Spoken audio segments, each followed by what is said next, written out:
When we worship celebrities, they hypnotize us. They are a part of the media. And the video I did before this was actually talking about the hypnotic media turning us into tares and weeds that have to be taken out by the angels of God. But in terms of individual celebrities being a part of this larger satanic media, they are the most effective ones, um,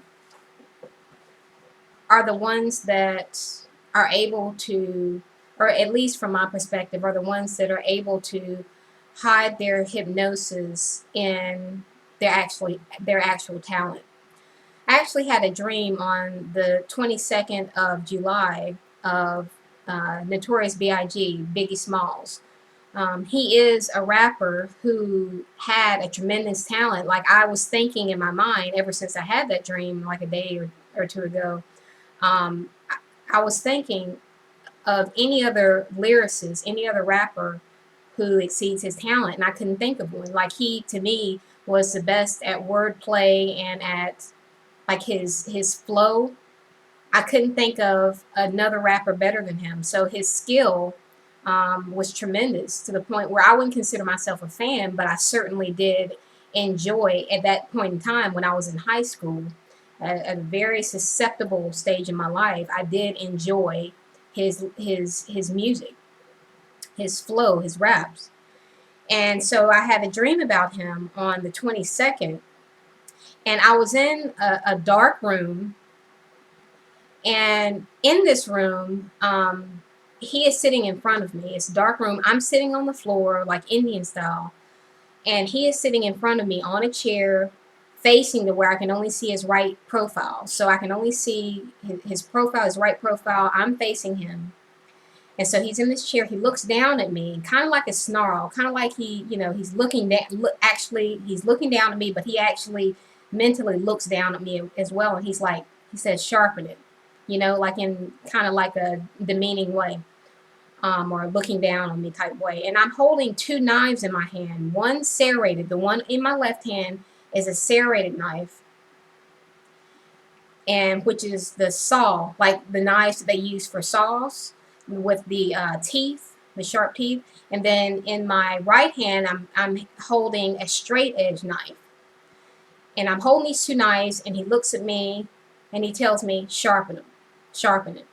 And so I go about trying. I move these knives together, and I'm trying to sharpen the straight edge knife, the serrated knife, but so I'm moving them across each other, and but I think to myself, um, won't this permanently damage the knives? Rubbing two dissimilar knives against each other, and it will. Like when I woke up, I realized, yeah, that was bad advice that he was giving me. Like if you rub a serrated knife against a straight edge knife enough times, you're going to dull the serrated knife, I would think, and then you would also nick and dull and destroy the straight edge knife. So both knives end up being destroyed.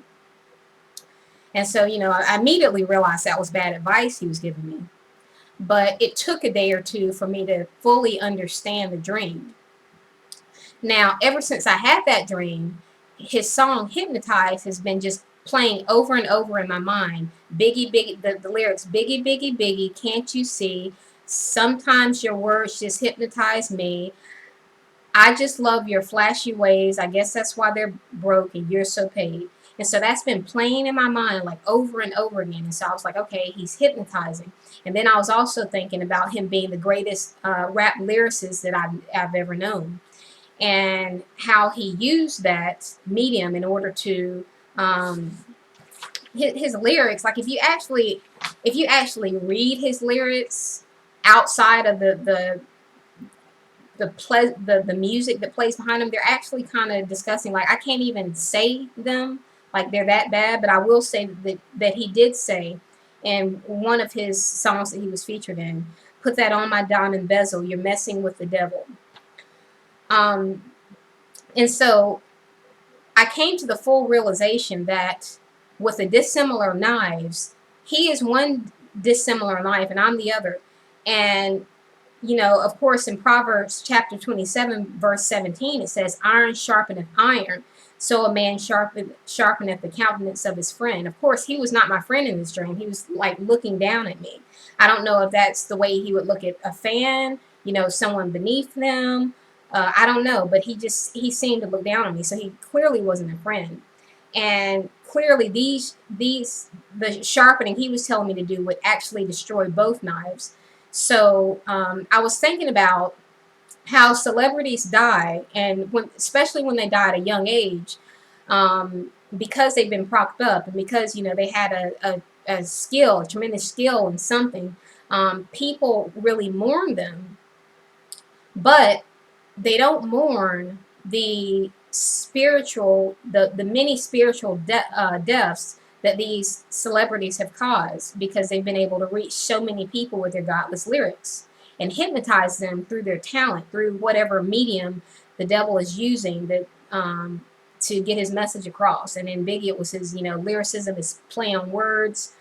But I thought about, we mourn these celebrities, but we don't mourn the spiritual deaths that occur when people listen to over and over again. They continue to try to sharpen their knives with dissimilar knives, and they're destroyed. They listen to the lyrics over and over again. They're spiritually destroyed. And also the people who physically go out and act out these lyrics. Like, he's glamorizing violence. He's glamorizing the sale of drugs. He's glamorizing, degrading of women. He's glamorizing, murder, stuff like that. How many people go out and actually act out what he's saying because he repeats it over and over again in a fashionable, cool kind of way? How many people are going out and doing this because they're hypnotized by his lyrics? So I'm like, we mourn these celebrities, especially when they die, in their 20s or so. We say, oh, they had so much potential, and this, that, and the other thing, but we don't mourn the fans that receive these celebrities in their most susceptible, vulnerable time, and were spiritually destroyed because they're not celebrities. So we don't really, their lives don't play out on the big screen. And I thought about the mercy of God in actually removing these dissimilar knives, that rather than sharpening us, they destroy both themselves and us in the process of us listening to constantly over and over and over, like the Hypnotized song. Involuntarily, it was like a trigger. It just kept on. With me seeing his picture, it was almost like a hypnotic trigger. You know how they talk about hypnotic triggers, how they can bring you to a time in your life by playing a particular song. And if they play that song, it takes you back to that emotional experience that you associate the most with that song. And so it's like a trigger to get you into a certain mood. Well, when I saw his image in that dream, it put me into the mood of that particular song, to the point where it actually played in my mind for at least a day. Those lyrics over and over. It was a trigger that I couldn't get rid of. It was involuntary, because during that susceptible time in my life in high school, I listened to a lot of his music over and over and over again, and I was hypnotized by it. But now, as I'm older and I think back, and I think, like, what did that kind of music do for me? It did nothing spiritually for me. If anything, it made me worse, or it kept me in the condition I was in. It dulled me spiritually. Now, I was a fan of, during that time period, I'll say I was a fan of Tupac. I was a fan of Aaliyah. I was a fan of Left Eye. People like that. People who, they died young and they were mourned by the world. But as I think back, like actually honestly think back, what did they do for me spiritually? How did they lead me to God? They did not. So if someone is not leading you towards God, if they're not sharpening you the correct way, iron sharpening iron, of similar people, then they are a dissimilar knife. And the more you listen to them, the more they dull you, and you become weeds and tares and dull knives that become useful to the devil, perhaps, or useless to the kingdom of God. So, I mean, and if you're useful to the devil, like Big was, then you become useless to God. And of course, God has more power than the devil. So, it's not, as we see with Big, and a lot of these celebrities that trust the dark side, they go to the dark side, they end up being betrayed in the end. So it's not like a happy ending for people who put their trust in like the satanic music industry or whatever. When you put your trust in satanic, godless, or people, with no morals, or people who only think about money, they end up betraying you at some point in time. But what I'm trying to do is to break this kind of hypnotic trance that celebrity has on people, because I was a victim of it as well. And I listened to these artists, and they had a particular talent or skill that drew me to them, whether it was a cult of personality, whether it was, their dancing, their singing, their lyrics, their seemingly bold, their confidence. And it drew me to them, and it was the medium through which the devil had an opening in, because these people were not preaching the Bible. They were they were doing what they were good at, and they were being used to kind of distract people. And when you're distracted, you're dulled. When you're distracted from the Bible to, go your own way, worship. A lot of like female artists, you'll notice a lot of them, they worship males in their songs, meaning all their songs about love and heartbreak, and I would do anything for you. And Aaliyah's Resolution is all about, some guy, and all these dysfunctional relationships being, people airing their dirty laundry, their dysfunctional relationships. After you listen to a song like that, where does it leave you? What does it leave you with? You're either depressed, or you're not spiritually fed by what these celebrities that have been put on this pedestal in front of you. You're not being spiritually fed by what they're giving you. And in worst case scenario, they actually look down on you. And if they don't look down on you, then they appreciate you to the extent that you are their fan. You worship them, and therefore they like you. But in the end, when it's all said and done, when this dissimilar knife has dulled you because you've listened to their lyrics so many times that you have embodied the godlessness that they spew out in their lyrics. Once you embody that and you're completely dulled, then you identify with the other destroyed knife as well, the destroyed celebrity, because they followed the wrong path, and therefore you're identifying with them and mourning their death, but you can't even mourn your own spiritual death because you were influenced by them.